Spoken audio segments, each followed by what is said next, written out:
В Галском районе в селе Гудаахуч предприятием ООО «Леон» осуществляется сбор урожая редиса сорта «Селеста». Площадь посева занимает около 12 гектаров земли. Урожай собирают 3 раза в год. Бригадир Александр Сгодин отметил, что урожайность в этом году хорошая, и в день рабочие собирают до 5 тонн урожая. Редис сорт «Селеста»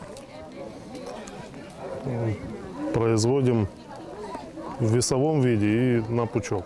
Вот стараемся производить полезное для людей. Качество зимой как бы похуже, чем весной. Количество порядка 2-3 тонн с гектара.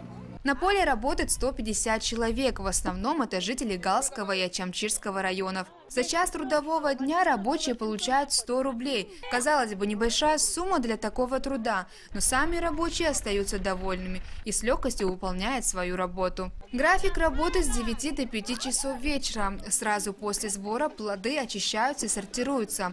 Все это происходит недалеко от самого поля, после чего часть отборного фасованного редиса грузится на фуру, а затем экспортируется в Россию. Для данного овоща характерны правильная округлая форма корнеплода, без горбиков и впадин, яркий красно-розовый окрас. Редис данного сорта пользуется большим спросом из-за высокой урожайности и отличных вкусовых качеств. Кроме того, корнеплод имеет длительный срок хранения и сохраняет все свои свойства. Качество собираемого урожая и экологичность соответствуют мировым стандартам. Этому способствуют климатические особенности нашего района. Таким образом, данный пример взаимодействия между инвестором и государством приносит, несомненно, пользу. Так, помимо самой сельскохозяйственной продукции, появляются рабочие места для местного населения, а налоги за пользование земли поступают в бюджет района.